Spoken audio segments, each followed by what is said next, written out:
warahmatullahi wabarakatuh. Waalaikumsalam warahmatullahi wabarakatuh. Bagi yang beragama non-Islam, saya ucapkan salam sejahtera dan bahagia. Para pemirsa di seluruh tanah air, di Indonesia, di 34 provinsi dan 514 kabupaten kota yang ada di Indonesia. Kembali bertemu dengan saya, Agung Santoso, sebagai Ketua FKPRM Forum Komunikasi Pemimpin Redaksi Media di Jawa Timur. Para pemirsa, beberapa waktu yang lalu anggota Forum Komunikasi FKPRM yang ada di Mojokerto, yakni Pak Yadi sebagai pemimpin media radar Indonesia baik cetak maupun online, ya, sempat ada sesuatu, ya, pemberitaan hingga sampai disidang oleh Dewan Pers. Assalamualaikum Pak Yadi. Waalaikumsalam warahmatullahi wabarakatuh. Ya. Baik pemirsa, untuk lebih jelasnya langsung aja Pak Yadi akan menceritakan ringkasan, ya, dari keseluruhan kejadian, setelah itu kronologis, ya, munculnya kejadian itu sampai ikut cawe-cawenya Dewan Pers. Monggo Pak Yadi. Terima kasih Pak Agung selaku Ketua FKPRM Provinsi Jawa Timur. Sekali lagi kami atas nama Media Radar Indonesia selaku pimpinan redaksi yaitu Pak Yadi SIP akan memberikan beberapa hal terkait masalah kasus yang kita hadapi, yaitu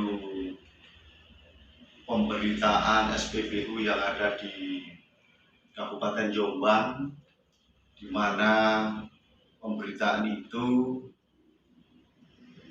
sudah kita tayangkan lewat online maupun lewat cetak, namun dari SPBU tidak bisa menerima terkait pemberitaan kami. Oleh sebab itu dari SPBU langsung melayangkan surat somasi terhadap perusahaan kami, sehingga somasi itu tidak bisa kita tanggapi karena saya anggap kalau perusahaan mengirimkan somasi terhadap perusahaan pers, saya kira itu bukan ranahnya, bukan jalurnya, sehingga kita tidak menanggapi itu. Andai kata dari surat itu minta jawab atau koreksi, saya sebagai seorang pimpinan media sesuai dengan undang-undang pers, maka saya berkewajiban untuk memberikan pelayanan itu. Karena sifatnya somasi, maka saya tidak merespon daripada surat tersebut, ya. Namun Pak Agung, saya juga heran kenapa dari Dewan Pers ini bisa menanggapi surat somasi yang sudah diluncurkan oleh perusahaan SPBU itu, sehingga kami pada tanggal 2 Juni 2021 kemarin itu saya ini disidangkan oleh Dewan Pers lewat Zoom yang intinya penyelesaian kasus itu. Oleh sebab itu saya sudah sampaikan kepada Dewan Pers bahwa saya tidak merespon apa yang menjadi permintaan perusahaan SPBU. Itu yang pertama. Yang kedua, kami juga sedikit memberikan komentar kepada Dewan Pers bahwa perusahaan yang sudah selamat dan sesuai legalitasnya jelas, namun dari Dewan Pers menyatakan bahwa itu belum terdaftar. Ini juga kami tidak bisa menerima. Karena apa? Secara legalitas semuanya persyaratan sudah kita lengkapi, baik itu PT, SIUP dan lain sebagainya, semuanya sudah lengkap di perusahaan kami. Tapi Dewan Pers tetap mengatakan bahwa itu tidak terdaftar. Saya tidak bisa menerima itu. Kalau tidak terdaftar, bahwa itu sangat lucu. Karena apa? Bahwa perusahaan kami ini sudah berdiri mulai tahun 2011, bahkan di tahun 2016 sempat terverifikasi bahwa, nah, kalau ini terjadi di media-media lain, terus kita nanti bagaimana solusinya Dewan Pers, ya. Itu yang kedua, Pak Agung. Kemudian yang ketiga, bahwa perusahaan pers ini wajib bahwa pimpinan redaksi itu harus uji kompetensi setara dengan utama. Saya sepakat itu, ya, saya juga bisa menerima. Tapi paling tidak Dewan Pers juga harus memberikan sebuah rekomendasi, ya, bahwa kasus yang kita hadapi ini terjadi di tahun 2021. Bahkan saya kemarin mengikuti uji kompetensi muda itu 2020.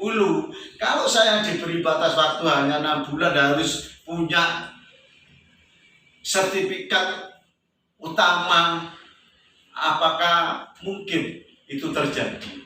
Nah, hal ini yang harus kita sampaikan ke Dewan Pers, sehingga Dewan Pers ada sebuah kebijakan, ya, kebijakan secara nasional bagaimana terkait UKW ini. Karena kami melihat di dalam aturan dan undang-undang pers tidak ada yang mengatur terkait UKW dan lain sebagainya. Yang diatur dalam undang-undang pers itu adalah perusahaan persnya. Nah, selama perusahaan pers itu sudah memenuhi persyaratan, termasuk sudah PT dan sebagainya, saya kira itu secara legalitas sudah sah, Pak. Ya, dalam sidang kemarin dialognya gimana, Pak, waktu itu kronologisnya, waktu sidang? Ya. Jadi memang ada 2 tahap, Pak Agung, terkait masalah sidang kemarin. Sidang yang pertama itu sidang klarifikasi, kemudian sidang kedua sidang risalah keputusan. Ya. Di dalam sidang klarifikasi saya dijustis bahwa saya melanggar kode etik, ya, karena saya memberitakan tidak berimbang. Padahal sesuai dengan tulisan yang sudah kita unggah itu sudah ada dari narasumber, kemudian dari korban, dari terduga itu melarikan diri, tidak bisa dikonfirmasi.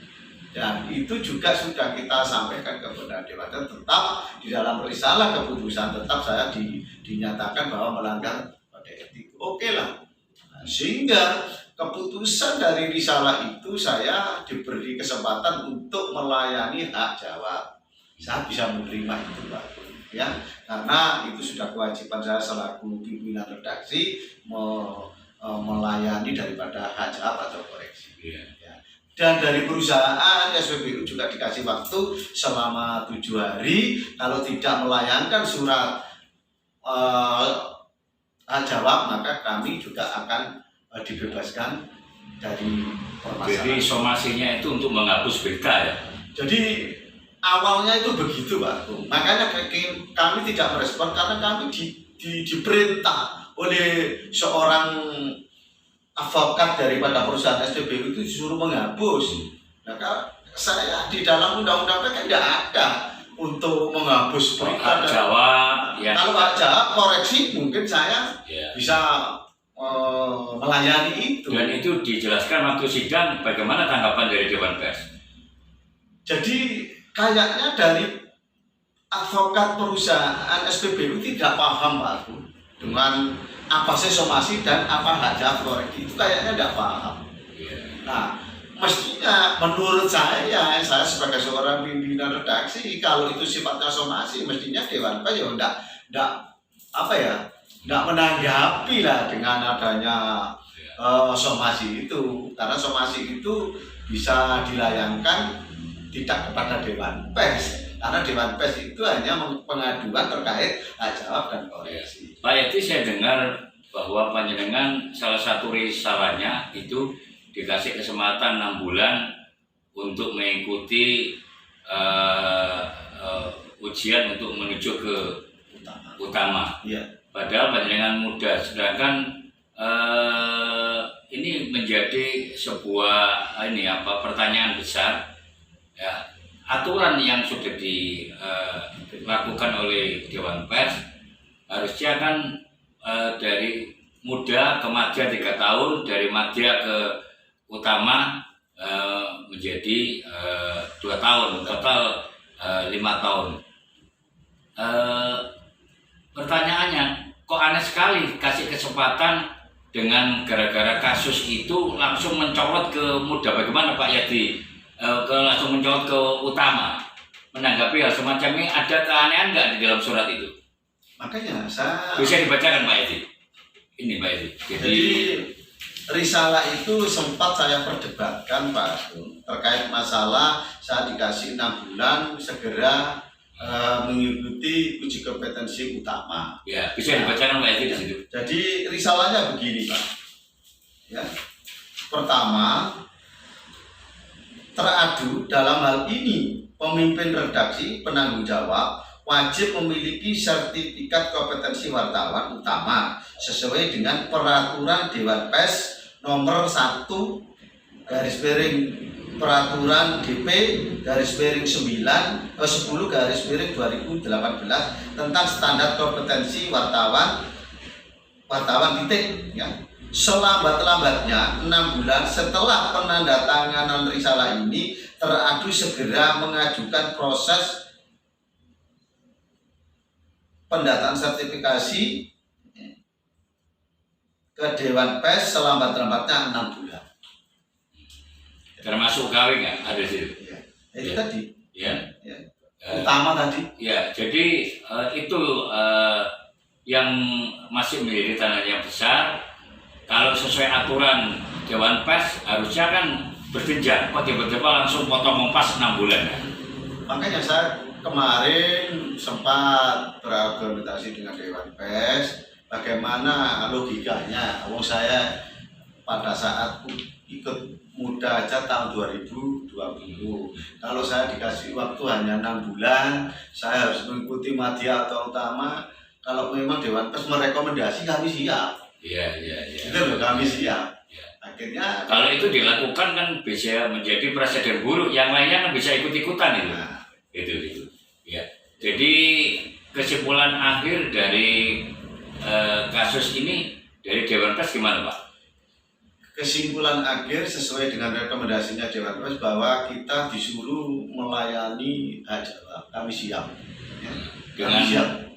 Diberi waktu perusahaan SPBU 7 hari. 7 hari, Pak.